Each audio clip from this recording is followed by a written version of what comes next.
Un silencio reverente se cierne sobre el relato mientras contemplamos a David, el joven pastor que se convirtió en un rey destinado a dejar una marca profunda en la historia del pueblo de Israel. Ya desde el inicio, la atmósfera de la narrativa exige nuestra atención. El difunto rey Saúl ha caído en la batalla, y las emociones de dolor y confusión corren como corrientes subterráneas que sacuden los cimientos del reino. El conflicto cobra vida cuando la noticia de su muerte llega a oídos de David, quien no celebra la caída de su otrora rival, sino que llora por él con un lamento inmenso. En ese gesto, se revela una faceta de David llena de humanidad y de un respeto profundo por la figura del ungido anterior, aunque el propio Saúl hubiese intentado acabar con su vida. Esta reacción, tan llena de compasión, marca el tono de los acontecimientos que están por venir y conserva al espectador aferrado al desenlace. Poco después, David es proclamado rey de Judá. Sin embargo, el panorama no resulta ser tan sencillo como asumir un trono vacío. El pueblo de Israel se encuentra aún conmocionado por la pérdida de Saúl, y no todos aceptan de inmediato la autoridad de David. Otros deciden seguir a Esbozet, el hijo de Saúl, y la tensión entre las dos facciones empieza a encender las llamas de la discordia. Hay una atmósfera de intriga, con comandantes que buscan reafirmar su poder y otros que, tras bambalinas, conspiran para asegurarse de que Israel tenga el gobernante que ellos consideran justo.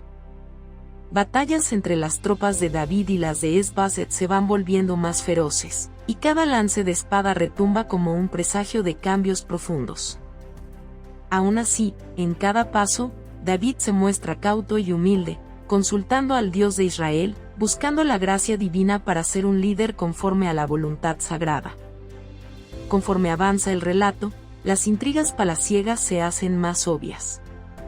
El reino de Saúl no desaparece de la noche a la mañana, ni sus leales lo aceptan tan rápido. Entretanto, altos mandos como Abner, que había sido general de Saúl, empiezan a sentir que Esbozet no es el hombre capaz de sostener un reino unido.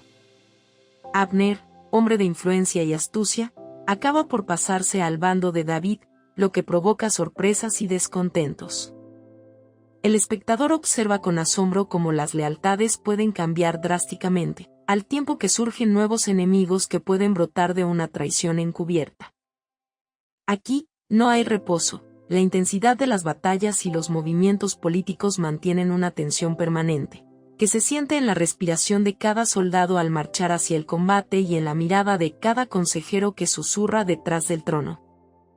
Cuando por fin se logra la unificación de todo Israel bajo el mando de David, pareciera que llegaría la calma. El rey conquistará Jerusalén, la convertirá en su centro de operaciones y, como un signo inequívoco de la presencia divina, hará llevar el arca de la alianza a la nueva capital real.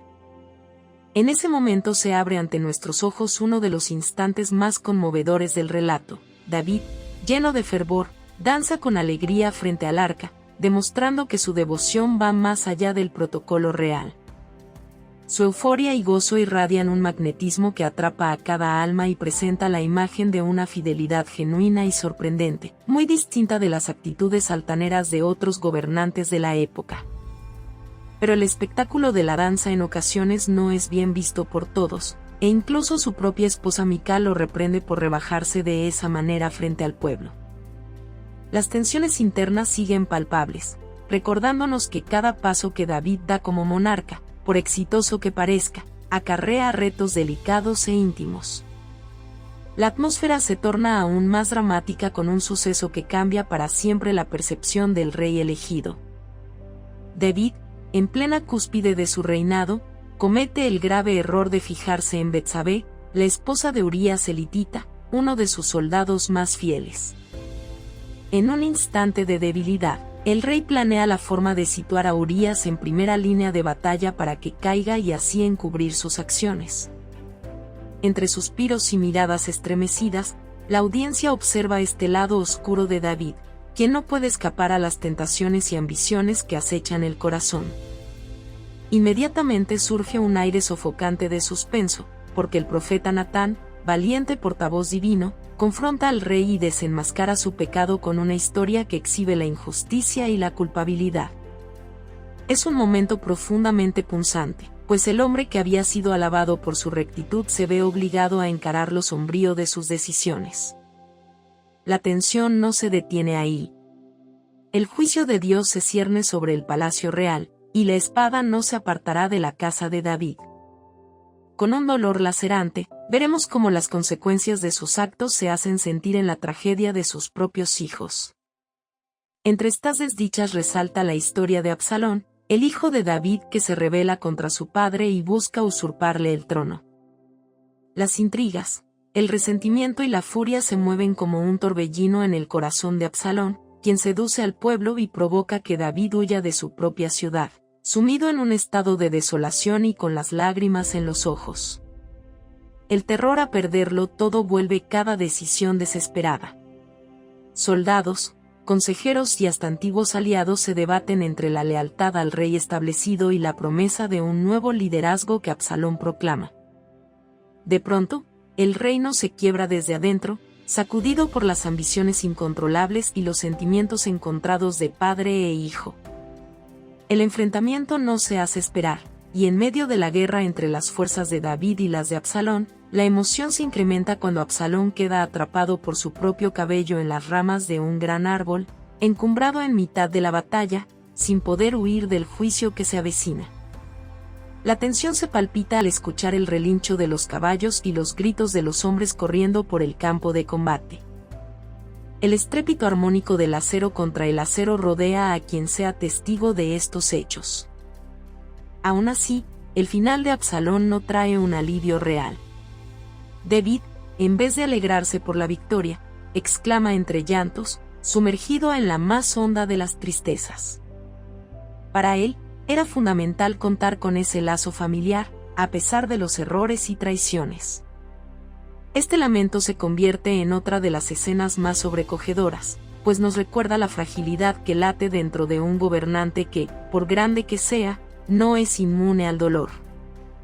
El resto del libro sigue mostrando los altibajos del reinado de David, entre luchas internas y externas, pecados reconocidos y momentos de consagración. Al final, este relato del segundo libro de Samuel se transforma en un espejo inquietante que refleja tanto la grandeza como las debilidades del liderazgo humano. En cada giro, en cada traición y en cada triunfo, la historia mantiene al espectador preguntándose hasta dónde puede llegar la misericordia divina, especialmente cuando incluso los más fieles siervos tropiezan. Aún así, se vislumbra un rayo de esperanza, la certeza de que la gracia puede manifestarse a pesar de los crímenes más oscuros y los errores más graves, si existe un corazón sincero dispuesto a reconocer sus faltas. Como reflexión final, la historia de David relata no solo la vida de un rey, sino la de cualquiera que enfrente pasiones, temores y oportunidades de redención. Basta con detenernos a pensar en la ferocidad de los conflictos y en las consecuencias profundas que surgen de las acciones impetuosas.